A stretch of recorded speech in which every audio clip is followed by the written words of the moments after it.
Family, good morning. Thank you for joining me. Kyle Henderson, Bama Football on YouTube. I appreciate y'all being here. Thank you so much for joining me on Thursday, April 16th, the final day of Alabama football practice for the spring season in 2026. You know, I have to ask you guys as we get the show started, what would you say was kind of one of the main storylines about spring football? Like something that you were really interested in or something that like caught your attention. And I get it. There was a lot going on with the quarterback for sure. But I think overall, it's like, you know, looking at Coach Kalen DeBoer for me, it's always really interesting in how fast things go to me. I mean, we're already going into our third year with Coach Kalen DeBoer. And I think kind of having a snapshot at this team, we're hopeful, we have questions. And when I think about, you know, items that really jumped out to me is kind of still trying to understand the metamorphosis of Coach Kalen DeBoer as he puts the organization under him. And I think that from what we saw in spring, I feel good about where this team is. And kind of the title of the show today is there going to be a time where $100 million roster is built? And kind of this arms race of college football, is it more about coaching? Is it more about buying players? Is it somehow the combination of the two? Can you buy a roster? And I think we're getting closer to find out if you can do that, right? Because the game has absolutely changed. And we're going to start out this morning talking about the roster and NIL and pay for play and where Alabama sits in that. And can Alabama truly win another national championship within the next 5 years, I'd say, playing by the rules, buying players, managing the portal, managing retention, managing recruiting with the money that you have, right? Man, it is wild to think about a roster that has $100 million in total talent, right? And I think it's been said that maybe Texas is close to $40 million, and that's only going to push further. So before we kind of dive into it, we'll talk NIL, we'll talk roster, and then we'll go over some superlatives if you missed it this morning for the Alabama offense. Okay, so good morning to everybody. Let's see who's logged into the show, and I really appreciate you guys being here. Thank you so much for joining me on the program. As always, coming to you from beautiful Tuscaloosa, Alabama. Have it at 75 degrees already on Thursday. Do we have at 10:04 a.m. Do we have anyone coming in to the Morgan Wallen concert? Do we have anybody inside the comm box that is coming to Tuscaloosa, or is that in Tuscaloosa that is checking out the concert? Yeah, I just saw, I don't know if this is true or not. I'm still diving in. Literally, before I started the show, I saw that Morgan Wallen, I kid you not. Now, this is not official, okay? So I'm still looking into this. So maybe if you guys have seen this. But the bracelet that you have to wear to get in, and this is chosen by the artist, is orange. I'm dead serious. It's like orange and blue. Is that true? Right? Look, I love Morgan Wallen. In fact, I know Broderick was at the workout this morning. I led the workout. We had a great workout. We listened to Morgan Wallen the whole time. I love Morgan Wallen, but he's a Tennessee guy, right? He's a Tennessee guy, and I can't wait to hear the details on the concert. I'm not going to go. I live here, but man, $700 for a ticket. Oof, man, that's steep. Oh, but I love Ella Langley too, man. She's been coming out with some bangers for sure, and she's an in-state product, right? Man, she's doing an amazing job. Super talented. I hope you guys have an amazing time. Let's see. Max Tooney What's up, Max? I appreciate you being here. Dano, good morning to you. Miss Crystal Jones, thank you very much. We got Bruce Williams up in the house. We have Tide Will Rise. Thank you very much. We have Army 3275. We have Mo Sleep. We have Kevin. Appreciate you being here. We have Nick Smith. Thank you very much. We have Miss Amanda Jane coming to us. What's up? We have BJ out in Las Vegas. BJ, what's up, man? We have Jay Duckman. What's up, man? Good morning to you. We have Jackson Rockhold. Good morning to you. We have Randall. I appreciate you being here. We have Patriot Life. What's up, Patriot Life? Thanks for being here, bro. Yeah, getting past April 15th is always a good day, right? We also have Miss Nicole Covington. Good morning, Miss Nicole. Thank you very much for being here on the program today. Let's see who else we got. Did I already say hi? Ty Will Rise. Todd, I appreciate you being here, bro. You're always showing up. Nick Smith, good to see you as well. Broderick, my boy. Broderick, what's up, dog? Good to see you, man. Broderick showed up this morning at the workout. It was great, man. The weather was good. We had jams. I had basically set up stations for us. Broderick, tell him about the workout, man. Broderick came out this morning, 5:30. We went down near Hillcrest High School here in Tuscaloosa, put in the work. I had stations set up, so I had all my weights. We kind of put it out in I'd say a square rectangle. And, yeah, we got the workout, man. So it was good. Kevin's still talking about Miss Jenny for sure. Yeah, Jenny, we're always thinking about you, always praying for you. That's Jenny Chackney out in Texas as she continues to battle cancer. And the last update that we got on her was a positive update from Patriot Life, who's inside the comment box right now. Suburban Vampire, what's up, man? Appreciate you being here. And Fromm, look at this. Fromm's been a fan funder for how long? Was it 27 months? 27 months. I didn't even know you could be a fan funder that long, man. Ephraim, I appreciate you, man. Thank you so much. Big Bama 1066. What's up, man? Thank you so much. And let's see. Nick Smith says, how do you guys feel about doing meetups for home games this season? I think you guys should definitely do it. Yeah. And I was thinking about, and before I get into the show, I was thinking about doing some meetups even this summer when I start to kind of travel around and play a little bit of golf. I was thinking, I told you guys, heads on a swivel, because May 1st and May 2nd, I'm trying to get down to Mobile. So, I'll keep you guys posted if I'm there for those couple days. And, if I go out to eat, or we could, meet up and just have something to drink, something like that. Definitely down to do that. And maybe I'll do my show remote from a couple different parts. We'll figure it out. So, Michael Hill, what's up, man? Good to see you. Good morning to you. Happy Thursday. Okay. So, you saw this, okay? This Greg Byrne, Alabama athletic director. I like Greg Byrne, right? Do you guys like Greg Byrne? I guess I've never asked you guys. Do we like Greg Byrne? I really like Greg Byrne. I think he does a really good job as the athletic director here at the University of Alabama. I think he's on kind of the forefront of where things are at.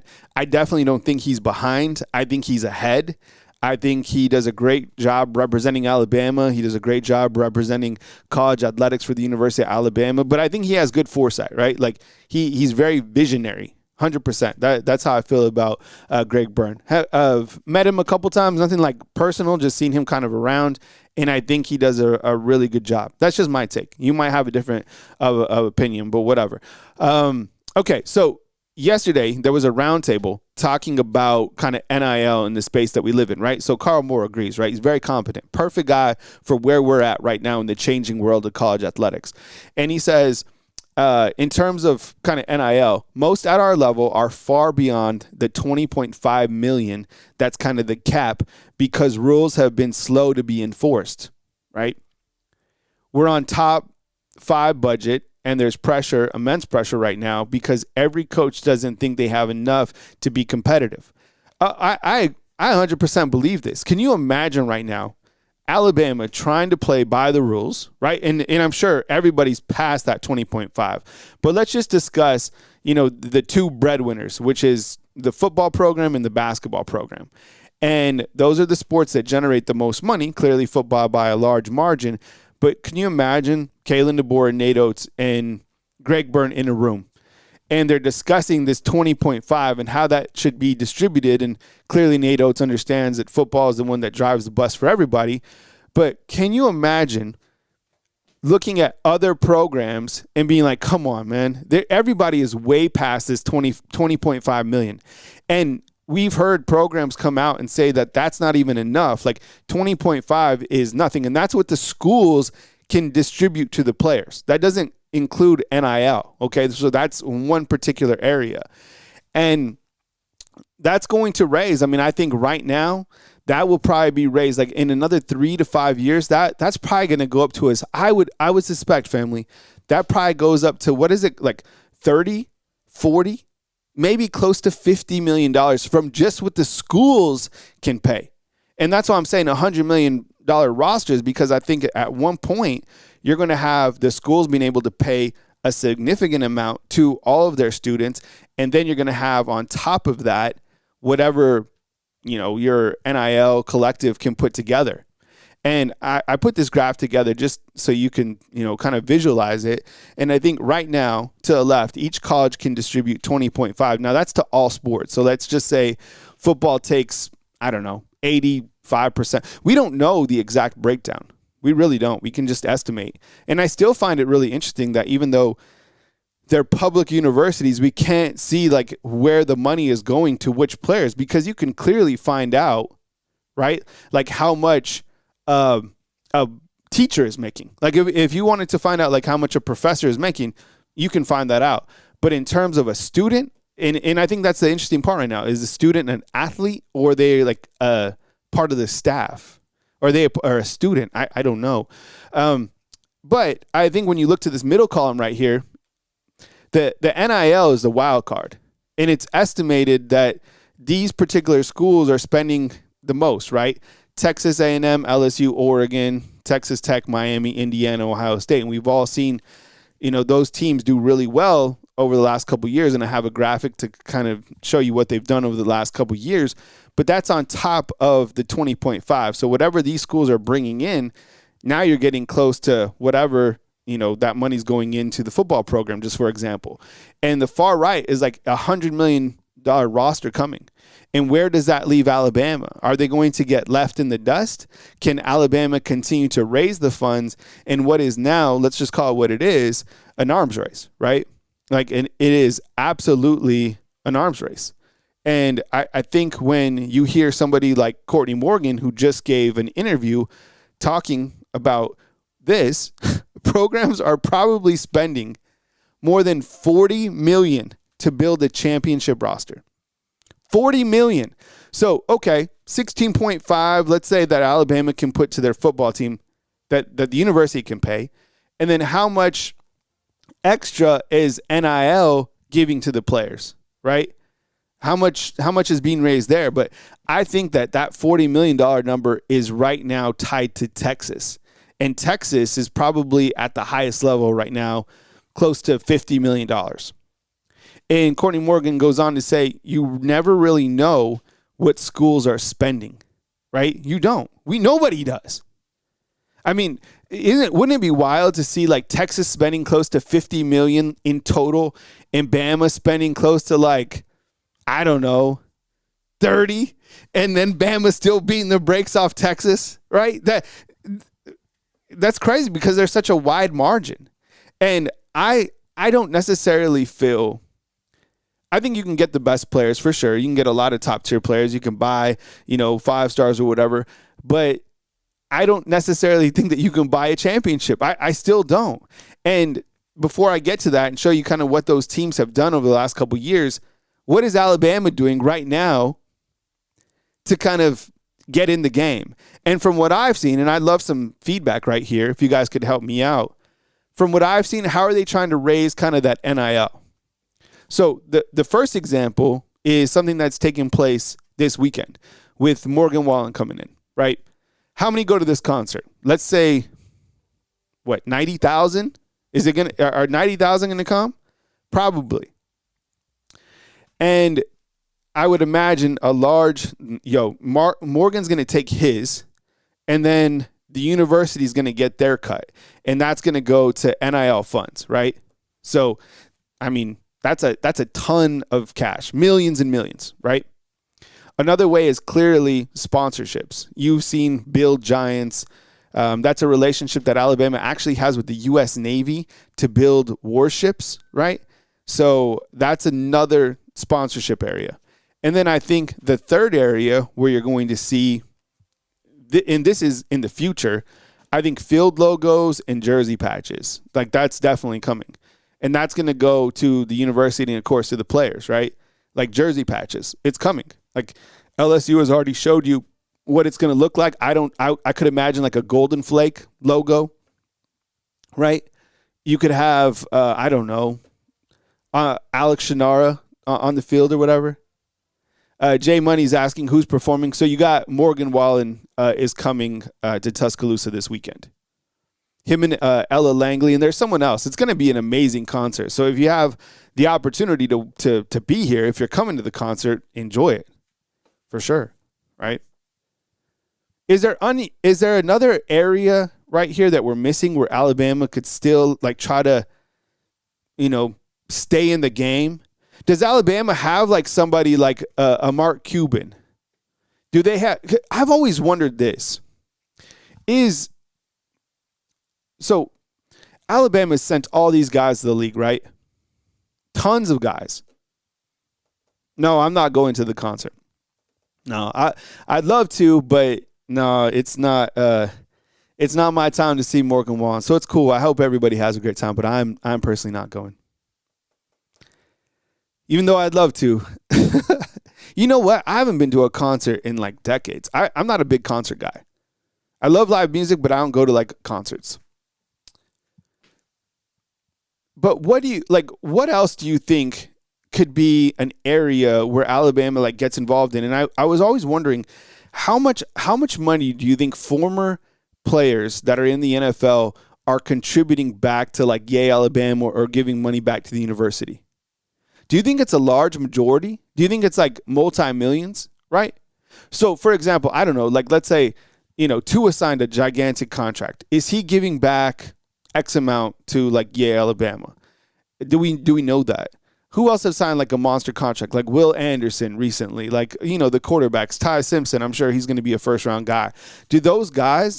Are those guys giving money to Yay Alabama? I don't know. Cause I was thinking, I was like, man, that's a lot of cash if they are. Because, I mean, look, Bama is definitely built by the NFL, right?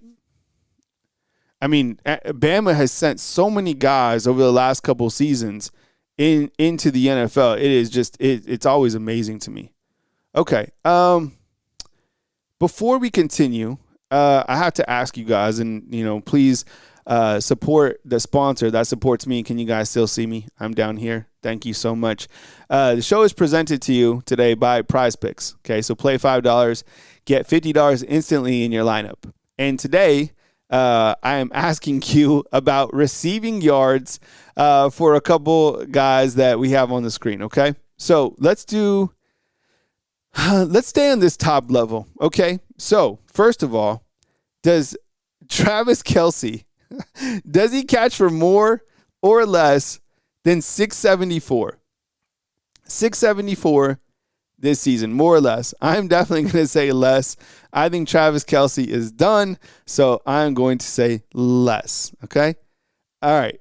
Puka Nacua, 1,300 yards. Ephraim, what you think, man? More or less than 1,300 yards. Man, that's a crazy season for Puka. One of the things with Puka is sometimes, like, he's going to have a monster season regardless, but I think sometimes he can get a little bit banged up because of how much volume he has. So I'm going to say less right here on Puka as well. Now, with Mike Evans, 924 for the San Francisco 49ers, I'm excited to see how we utilize him. I'm a 49ers fan. 924, I look to the other weapons that we have to distribute the ball to. And George Kittle, he's great, injury prone. We have Christian McCaffrey is usually our leading wide receiver. We also have Juwan Jennings. I don't know. This one might be interesting. Is he going to catch for 1,000 yards this season? I'd say yes.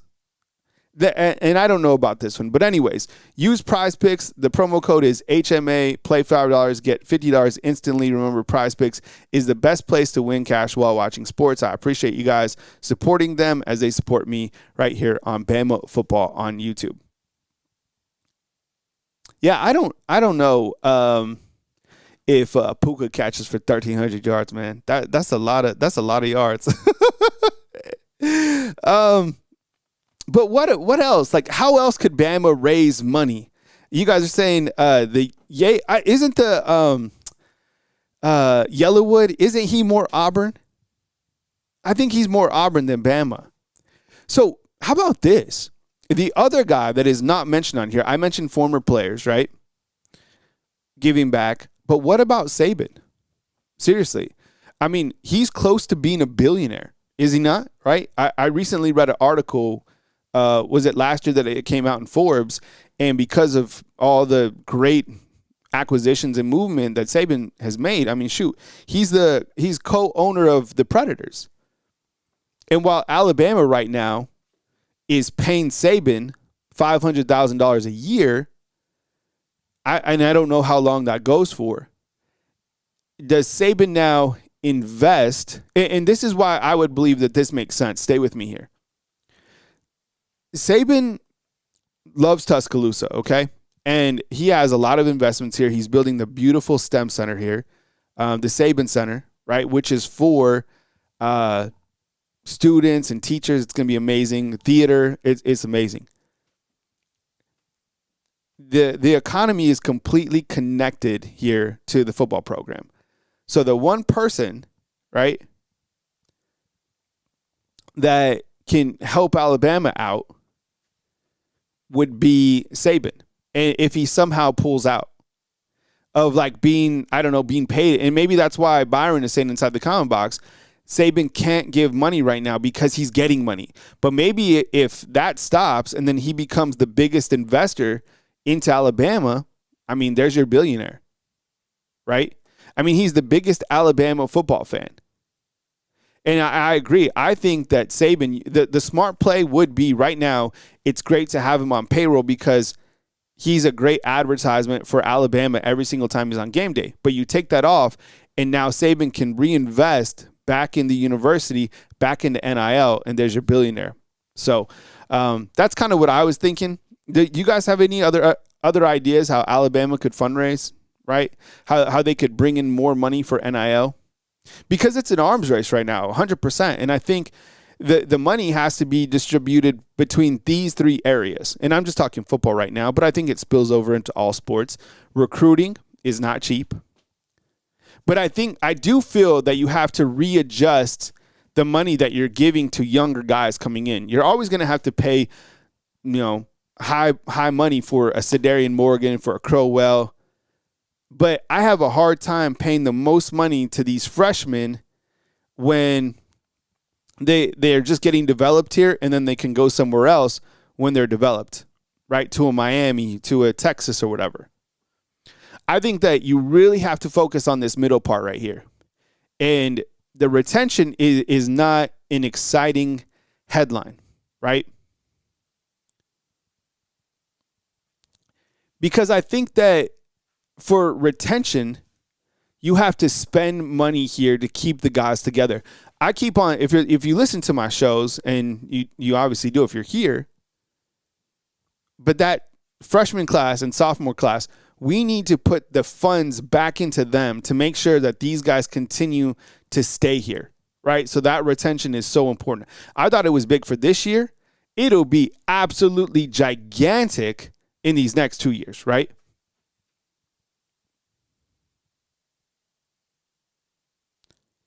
And I think the transfer portal too. You have to be smart in the transfer portal. And the transfer portal is always kind of a wild card. I think the most important is retention, and then transfer portal, then, I think it might, I don't know. Because you don't want to kill off the lifeblood, which is recruiting, but you got to rearrange how you're paying recruiting. You can't be spending the most of your money there, in my opinion. And the transfer portal is a wild card because you get these guys who might not fit in culturally. They might be bag chasers. Do you want that on your program? I think those can be cancers within the roster, right? And I think overall they've done a pretty good job in the transfer portal the last couple of years. I really do. Much more hits than misses, and they brought in guys that really fit the culture of the script day, right? But how do you feel about the recruiting? Do you think that a lot of the money should still go to paying a 17-year-old? I don't know how much these guys are getting paid, but let's say $2 million. It's tough, right? I guarantee you Xavier Crowell is making millions. And he's banged up. Now, that doesn't mean he's going to be banged up during the season, but you spent a lot of money there, a lot of investment in these younger guys. Interesting to think about for sure. I think when you look to the teams that are, and I pulled this up just recently, this morning, okay? These are the schools that reportedly have spent the most in NIL within the last 2 seasons, okay? Texas, Ohio State, Oregon, Miami, Texas A&M, and Tennessee, USC, okay? I would imagine that, Bama's in like the top 15 or whatever it is, but here are like the top schools along with the records over the last 2 years. So let's go over this and let's see if this is really working. So Texas, 23-6. They had 1 playoff appearance, right? That was in 2024. They missed the playoffs in 2025. And that's got to be gut-wrenching for a program that has more money than anybody else, and they can't even make the playoffs this last year. Now, they were playing better towards the end of the season. But, 23-6 is very impressive. Reached the SEC title game in 2024. Did not make the playoffs this last year. Now, I would imagine, and I think I have the odds on the next page, this team is favored to win the ship, right? Like $40 million roster, Arch Manning coming back, all that swag. We heard it before. I thought he was pretty underwhelming for the majority of the season. He started playing better in the back end. Ohio State. I have a buddy who went to Ohio State, and he lives here in Tuscaloosa. And he's not arrogant in the slightest. He's a very good person, very humble. But he tells me about the infrastructure and the endowment that Ohio State has, and it's just ridiculous. He says the amount of money that they have is just limitless at Ohio State. 26-4, and the Big Ten, they got cash. 26-4, 2 playoffs and 1 title. Clearly, it's working for Ohio State. They have it figured out, 100%. Oregon, 26-3, 2 playoff appearances. It just seems to me like Oregon isn't ever going to win a title. It seems like they're always going to be there, and I think a lot of that is because they don't play the toughest schedule, in my opinion. Like, I still don't buy Oregon even this coming season. Miami, that's a new team within the last couple years that is spent, and they were able to get to the national title, right? They're just buying whichever quarterback they want, right? They bought Carson Beck. They tried to buy Ty Simpson. They bought the Duke quarterback. And that I think this is the team you have to be kind of worried about. Not only Alabama, I think everybody is. I think Miami has so much cash, and Miami has figured out we're not going to develop a quarterback. We're going to buy our quarterback just for 1 year. And whichever quarterback is kind of the top level quarterback, I think Miami could go in and just outmatch pretty much anybody to buy their quarterback, right? Texas A&M, a second-year head football coach going into his 3rd year, Mike Elko. They're 19-7, 1 playoff appearance. The first year was a little bit choppy, kind of similar with Alabama. Same trajectory, but they have so much money. And I think pressure gets added to Texas A&M even more this year if they miss the playoffs. This is going to be a very good football team, but if they miss the playoffs, right, like, hey, you have the money. What else do you, like, what else? Why can't you get there? And that's what brings us to our next 2 teams. Is like, these teams are underachieving and they're spending the most in NIL. Tennessee, and I think Josh Heupel's a good coach, and I think he's the coach for Tennessee. But to be 18-8 over the last 2 seasons and not have made the playoffs, and I get it that SEC isn't for everybody. It's very challenging to be at the top. But 18-8 over the last 2 years, and I get it, they beat Alabama one of those years.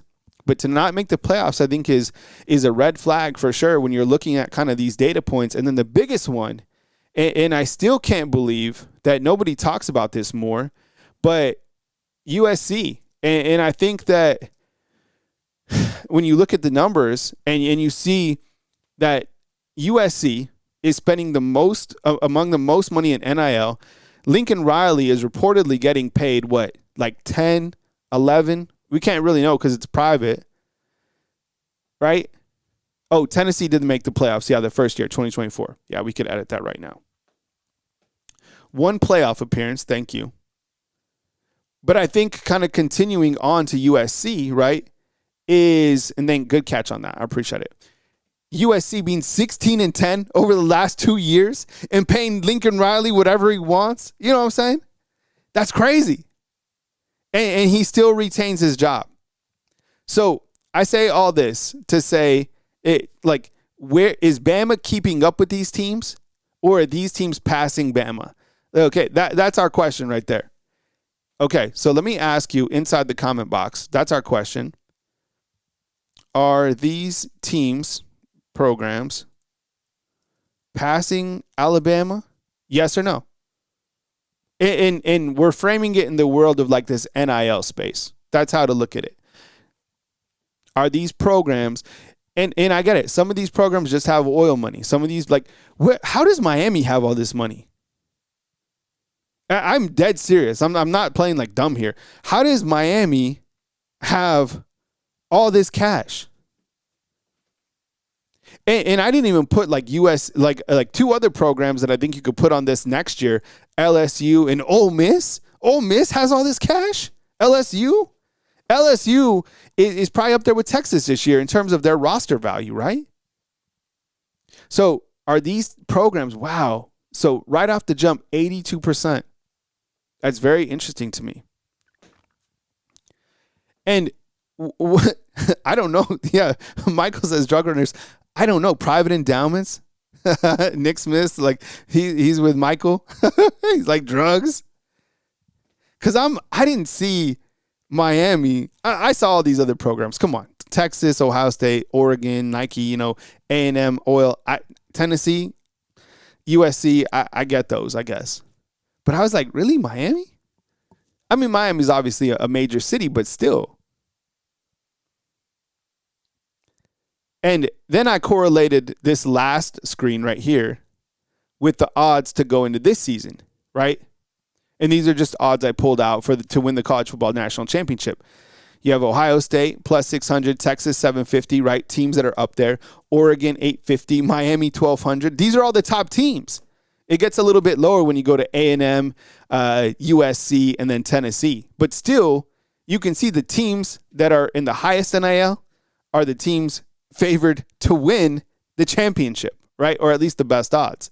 So where does that leave Alabama? And what's amazing about Bama is while, I guess these programs are passing them on NIL or just have more money, Bama's still there in terms of the football program, right? I mean, 2024 missed the playoffs, 9-4 season. But last year, 11-4, right? Made the playoffs, made the SEC title game. And I still can't believe that their, win total is only 8.5. Predicted win total is 8.5 for this year. That is a crazy number to me. That seems like you take the over on this all day. 8.5? So that you're telling me they're definitely winning more than 9 games. Are you kidding me? I got 5 right here. The first 5 of the first 5.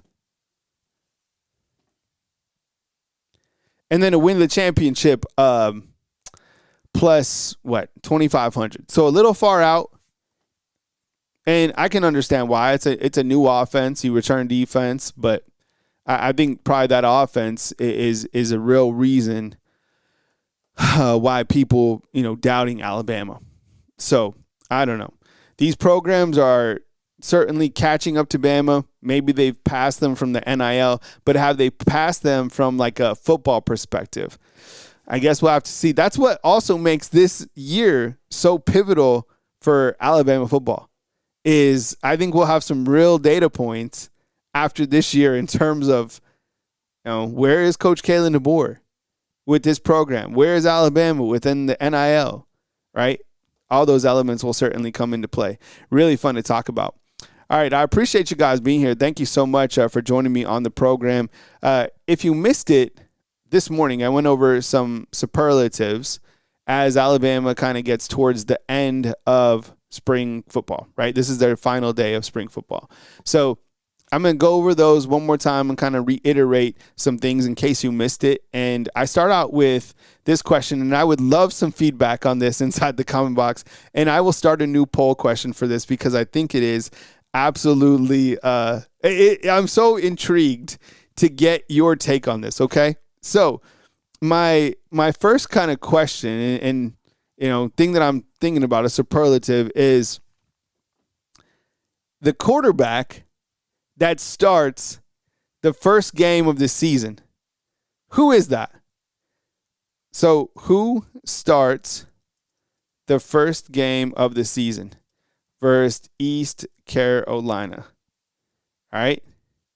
Mac or Russell? And you haven't been asleep. Like you've seen recently, I have said that the quarterback competition ended on Saturday. I'm on YouTube. Coach Kalen DeBoer is in the locker room, right? Coach Kalen DeBoer said that if you saw Austin Mack's highlight tape, you'd be absolutely impressed.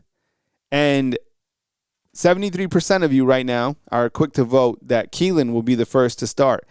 While I think that Keelan eventually takes over the team, I think it's going to be Austin Mack that starts the first game. I really do. I think that Coach Kalen DeBoer, he's a loyal guy. I think that's one of his better qualities. And I think he's going to give Mac a shot. And I think this quarterback competition will play on into the season. Now, I was also asking within my superlatives, the quarterback that I feel comes to start against Georgia, I feel that's going to be Keelan Russell. And I think that Keelan is able to win that job by that point in time, right? No, and I'm not saying that's interesting. I'm not saying that, like, I think Keelan's the guy, and I think that he should start. But I think the guy that will start will be Austin Mack because of Coach Kalen DeBoer. If it was up to me, I start Keelan Russell all day. He showed enough on Saturday. He is the guy. But I think that Coach Kalen DeBoer will start Mack, right? I just do. I think that that's how it'll roll. Uncle Charles, what's up, man? Good to see you coming to us from Birmingham, bro. Whoa, look at that. All those fire, man. That's what's up. Let's see. Army says his loyalty won't outweigh his job because the boosters are paying Keelan Russell. That would be, you know what would be crazy if we could, who is making more money? I don't know. I bet you Austin Mack is making a grip, right? Let's see. RHS says, man, I hope y'all don't turn into big Mac fans when we're winning. Keep the same energy. You know what? And that's the other thing with these quarterback competitions is people start pulling for different guys and you're like, are we going to be mad when Austin Mack starts slicing people up? No. People want Keelan Russell to start. I think as like a fandom, for me, I want the best quarterback to start for Alabama football. And I've already said that I think Keelan Russell gives you so much more playmaking ability just based on what he can do. I think Mack is a good quarterback too. J. Cole, what's up, man? No spiritual message, J. Cole? Yo, you got to hit us up with the spiritual message, dog. He says, forget Mac. He started. I don't think I'm watching. Stop. J. Cole, stop. J. Cole, we need a spiritual message from you, bro. Reset inside the comment box, bro. Let's see. Christian says this. Watch if he starts Mac. Everyone going to want him fired. Dude, it's going to be really weird, right? Okay, let's all make an agreement, okay? Handshake agreement on here. That if Austin Mack starts balling out, okay, we support him, okay? And like I said, I think those first 5 games, the first 2 should give you opportunities to see what each quarterback can do. Right? Bama Jeff, what's up, Bama Jeff? Bama Jeff says this. I want the best quarterback, not going back and forth in the first few games. Pick a guy and let him rock. All right? Michael Hill says this. It's the loyalty that coach has. A fault. It scares me. He'll start Mac because Keelan Russell going to be the quarterback of Alabama this year. And you know what? There's also this thing is like, I keep seeing it like on social media. They're like, if Austin Mack or whoever, wins, they're going to transfer. When? The only time that they can transfer again is in 2027. These guys are locked in to the roster right now. That's it. They can't just leave right now. BJ says this. He's like, Russell is the better quarterback. Mac has been there longer, but it's his job to lose. Russell will take the job, though. See, that's where I'm at right now, BJ. Right? And I think because he's been here, he's going to give him the opportunity to start the first game, for sure. RHS says that Austin Mack would start at Indiana. I think you're right. I think, like, this season, for sure. Yeah, I think you're right. I think Austin Mack would start at a lot of places. Christian doesn't agree, though. Christian doesn't agree that he started Indiana. I don't know, man. I think Austin Mack starts at a lot of places. Right? You know, on my video game, NCAA football, right? Following the season, Austin Mack transferred on my game, and he transferred to Tennessee. Let me ask you this. Would Austin Mack start at Tennessee right now? I think so. I think for sure. J Money says, most Bama fans are sad and give us a bad name. They're so emotional about anything. Geez, hypnotized by the hype. Yeah. It's spoiled, right?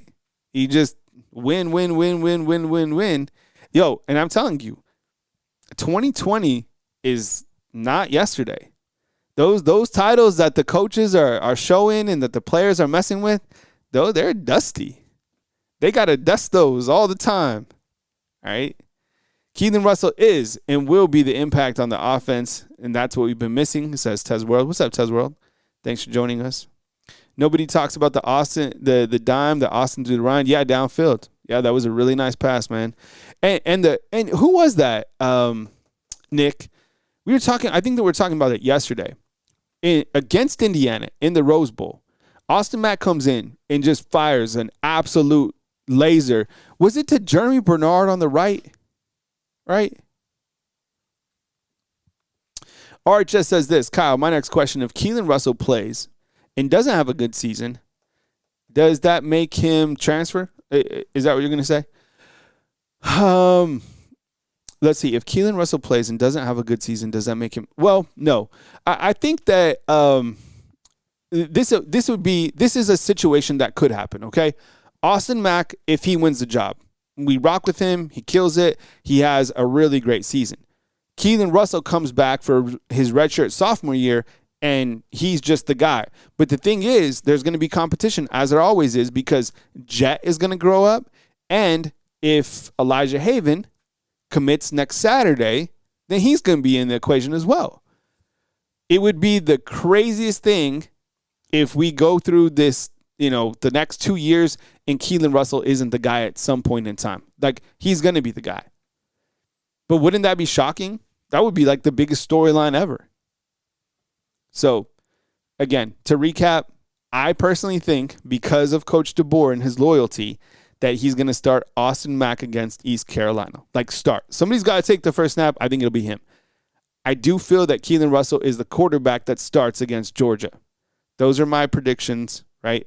So, just look at Bama Jeff saying this. Bama, I heard from others that Jet has outplayed Mack at practice. I haven't heard that. That's kind of surprising to hear. That's not a knock on Jet. I just think that Austin is there. I think Keelan's here, Austin's there, and I think Jet Tamala is damn good.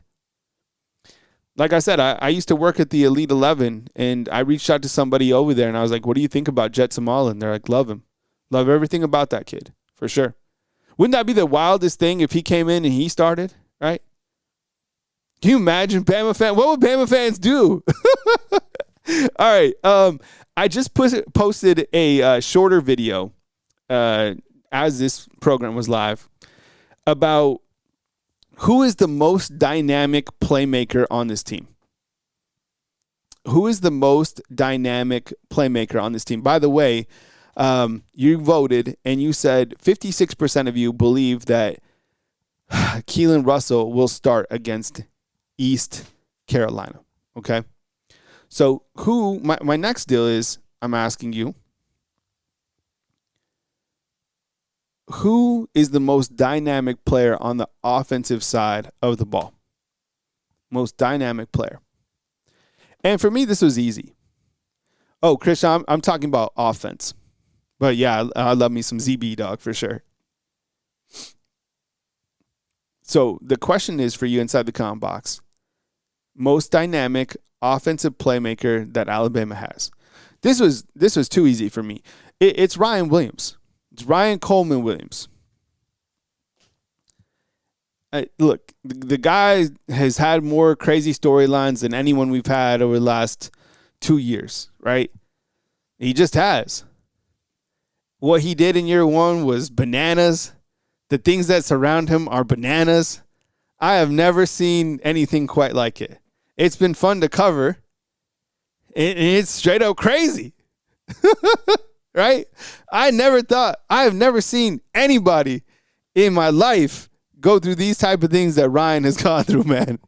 And number one, I think we have to understand that this guy is he's a great addition personality-wise and leadership to the locker room. He's not like a cancerous person, right? But the things that he's gone through have been crazy, and he's brought a lot of them onto himself, right? The teddy bear was crazy, or it was a little dinosaur. And the crazy thing was somebody taped up the dinosaur's legs. I still think it was an Alabama trainer. Okay? So that was crazy. The drops were bananas. And I'm talking like blatant drops. Crazy. Like they threw the ball, and it wasn't like catching with your hand. It was like the ball just went through his arms. Never seen anything like it. But I think when it comes down to business, and I think this year, he's going to do things that, the fingernails. Yeah, the fingernails freaked us out, right? But people do that. Like, they do all these things, and all this is true. These things all happened. People didn't believe he was engaged. Remember, he got engaged? But all that aside, his playmaking ability is through the roof. It is still, in my opinion, 99%.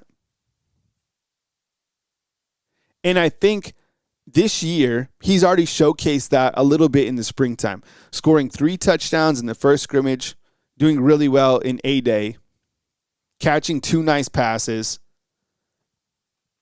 I think, he had a drop during the pro day, right?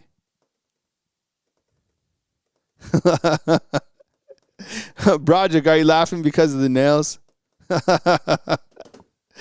Broderick's a nail technician, man. Man, he's got this dope Supra. You got to see this thing. You can hear the Supra coming from miles away, man. I think that Ryan, okay, so let me ask you this. So I think we all agree Ryan is the playmaker. Yes or no, inside the comment box, will Ryan Williams catch for 1,000 yards this year? Yes or no, will Ryan Coleman Williams catch for 1,000 yards this year? I say absolutely. I think he's going to. I think he has, 1,100 yards, something like that. He's going to have, look, in the last couple, look, what did he have last year? Almost 700 yards? So I think Ryan has 1,000, 1,100. I think that Lottie has like 700. I would hope that we had 2 guys to hit the 1,000-yard mark, but we haven't had one hit the 1,000-yard mark since 2021. So I guess we'll have to see how that goes. A lot of people saying no to 1,000. Okay. All right. I see you. Bama Jeff says yes, but Max, Christian, and Tough as Nails say no. No to 1,000 yards. Okay. Let's see what else I had on here. Biggest surprises, bonus. Okay. How about next breakout stars? So the thing is, this team, in terms of the youth, and I'm just talking offense right now, isn't it amazing to think about the sophomores and the freshmen, how talented they are? And I don't think this is like getting hyper excited about guys that could be. I think they already are that talented. The sophomore group, and sophomore group to me means second year players, right? So let's keep it that label. Name a second-year player inside the comment box that has impressed you, that will play this year. A second-year player that has impressed you inside the comment box. And while you do that, I'm going to show you a quick update that I made on the roster page that I keep track of. For me, like a second-year player, I think that a second-year player is like Jackson Lloyd, right? Jackson Lloyd is an incredible player for just being in his second year. Actually, I'll go to this side. So this is the website that I created. It's called Bama Football Roster. It's just a mom and pop website. You can check it out. I'll put the link inside the description box. The really cool functionality that I just added is the formation tab up here. So if you click formation, you can click all the formations and you can create your own formation, right? But if you just look right here, you look at the second-year players, there's a lot of guys that certainly stand out. I mean, Keelan Russell's a second-year guy, right? Go over to the running backs. Second-year guy, A.K. Deere, he's a second-year guy. Crowell, he's a freshman. Trayshawn Brown, a freshman, right? Wide receiver, second-year guys. Lazier Brooks. Cedarius Morgan's a first-year guy. Derek Meadows is a second-year guy. The tight ends, right? You have Caleb Edwards, second-year guy. You have Marshall Pritchett, second-year guy. I'm serious. Like that sophomore crew is so talented. How about this guy? Mal Waldrop's getting talked about a ton. He's a second-year guy. I guess theoretically you could put Tyrell Miller as a second year, even though he's a transfer in. Michael Carroll, that's a second-year guy. Ty Haywood, even though we haven't heard a lot about him, second-year guy. Nick Brooks, second-year guy. Caden Strayhorn, second-year guy. Jackson Lloyd. So my point is, I point out all those second-year guys. We just got to keep those guys. And going back to that retention graphic that I had, that is why it is so pivotal. Whatever happens this year, and they're going to be good, but to keep those guys. Because as those sophomores become juniors and these freshmen become sophomores, Alabama is going to have a real shot to not only make the playoffs, but make a run at the national championship. That's how talented I think those teams will be. This year, they're going to win more than 10 games. But the year after that, 2027, 2028, Bama's in prime position to really win a national title, in my opinion. So with that said, that's today's show. I appreciate you guys being here. Did you guys have a good show? If you guys did, drop a thumbs up inside the comment box. I'm live Monday through Friday at 10 a.m. I have Wake Up Bama, which goes up at 4 a.m. And then news as it happens. And, of course, Facebook, TikTok, all that other stuff. That's where the content continues to roll out. So I hope you have an amazing Thursday. Thank you very much for joining me. Thank you very much for being active inside the comment box. I love to ask you guys questions and to kind of have that back and forth feedback. It's really fun to get your point of view. And you don't always have to, agree with me. I mean, it's the show that I think makes it really great. So appreciate you guys being here. Have an amazing day. And roll tide to you all. Thanks for watching. I'll catch you on the next show right here on Bama Football on YouTube. Thanks for watching, family. See you guys. This has been a presentation of Bama Football on YouTube. Now with 119,000 subscribers.